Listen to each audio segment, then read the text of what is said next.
জায়গা জমিনে আমাদের, তাই আমরা এখানে থাকি সরকারি জায়গায়।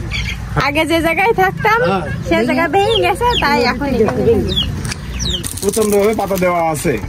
হ্যাঁ, এই পলিথিন না থাকলে সূর্যের আলো বাদ পড়তে কোথাও বাদ দিত না। এভাবে আছে ওনারা, নামে মাত্র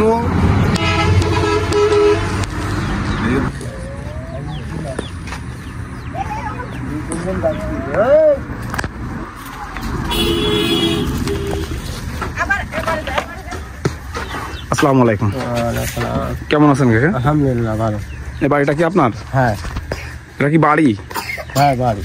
এখানে থাকেন? থাকি। কি করেন আপনি? আমি ভ্যান চালাই।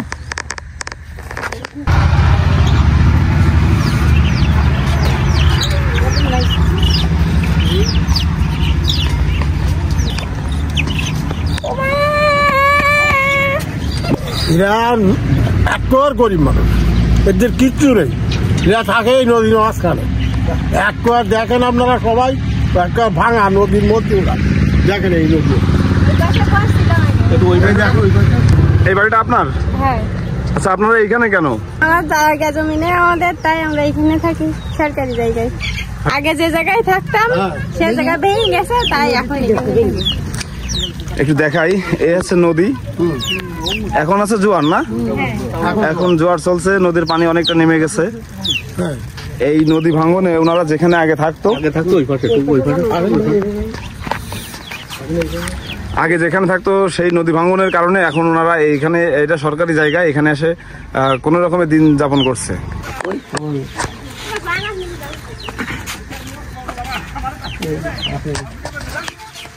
দেওয়াল এটা কি আপনি করেছেন? না না, ওই আর মালিক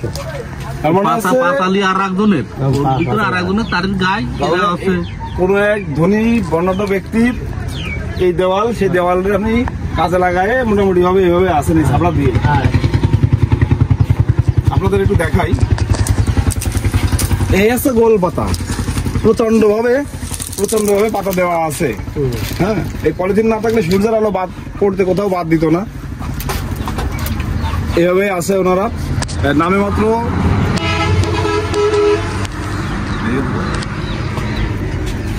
মাত্র মনের সান্ত্বনা দেওয়ার জন্য এই পাতা দেওয়া। সাধ্য থাকলে কেউ এভাবে আসলে থাকে না।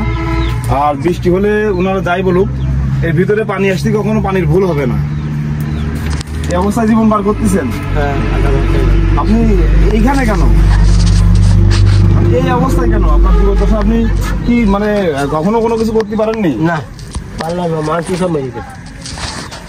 আজকের এই অবস্থার কারণটা কি? পিছনে কি লুকিয়ে আছে? কিচ্ছু না, মা আর উনি দুইজন ওই লোক তখন এতিম। মা আর উনি আস্তে আস্তে যাইছি ওই কাঁচা বাজারে, ওই জানে কাল কম্বল দিতেন, ওইখানে থাকতো। তারপর রাজে ভাই বিঘা টিকের আছে, ওনার আর কোনো ভাই ঠাই না। তো ওনার সে মার যে মাটি দেবে সে জায়গাও নেই, তাই হচ্ছে মেয়ের বাড়ি নিয়ে মাটি দিয়েছে।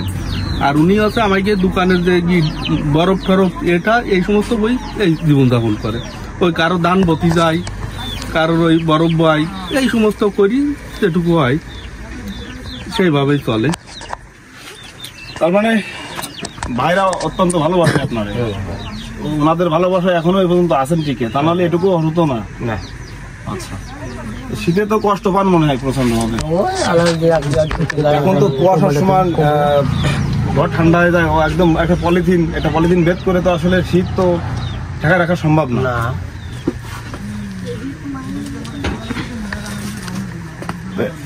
আমার পক্ষ থেকে এটা সামান্য উপহারটা গায়ে দেবেন, শীত যাতে একটু লাঘব হয়, আপনার একটু উপকারে আসে কম্বলটাই। আর চেষ্টা করেন এই বয়সে এসে যেন একটু বাচ্চাদের নিয়ে ভালো থাকা যায় কিনা, এর থেকে একটু ভালো ঘরের ব্যবস্থা হয় কিনা। পরের দেওয়াল আর উপরের পলিথিন, আর 150 টাকার পলিথিন আর 200 টাকার হচ্ছে আপনার এই পাটকাঠি ঘর হয়ে গেছে। এটা তো আসলে ঘর না। সান্ত্বনা দেন কি বলে মনে রে? সান্ত্বনা দেবো, কখনো কি মনে চায় না যে একটু ভালো করে থাকবো? আপনার তো প্রচেষ্টাই নেই যে আমি ভালো করে থাকবো। ও আমার চেষ্টা করি, কোনো লাভ নেই। কারণ কি? উনি তো ছোট থাকতি মানে যে এখন একটা বিলাসিতা যে জিনিসটা, সেই জিনিসটা ওনার ভিতরে আর কাজ করে না, পুরোটাই আনকালচার। কারণ আমাকে এখন একটু ভালো খাবো, ভালো থাকবো, ভালোই করবো, এই ধরনের তার ভিতরে নেই। আল্লাহ যেভাবে চালায় সেইভাবে চলবে, বাকি জীবনটা এটাই। হ্যাঁ, ওই ভ্যানটাই সম্বল, ওই ভালো করে চেষ্টা করে মেরামত করে ইয়ে করার জন্য। আর ওই ওনার এখন একমাত্র স্বপ্ন, ভরসা, ভালোবাসা আছে ভ্যানের উপরে। ভ্যান মেরামত করতে হবে আর টুকটাক চালাতে হবে। জীবন যুদ্ধে এভাবে বিরাজমান থাকেন। আল্লাহ ভরসা, আল্লাহ যদি চায় তা আল্লাহ সবকিছু করে দিতে পারে। ভালো থাকবেন কাকা। উনি পেশায় একজন ভ্যান চালক। এই পাশে যে বাজার আছে ওই বাজারের মাছ টাছ টানে এবং যে বরফ ওইগুলো টানাটানি করে। আপনারা সবাই দোয়া করবেন কাকার জন্য। কাকা যেন সুস্থ থাকে, সুন্দর থাকে, ভালো থাকে এবং এখন যে দিনগুলো পার করছে এর থেকে যেন পরিত্রাণ পেয়ে একটু ভালো দিনের স্বপ্ন দেখতে পারে, ভালো দিনে কাটাতে পারে, এমনটাই প্রত্যাশা করছি আমরা। আপনারা সবাইকে ভালো রাখবেন, নিজে ভালো থাকবেন। আল্লাহ হাফেজ।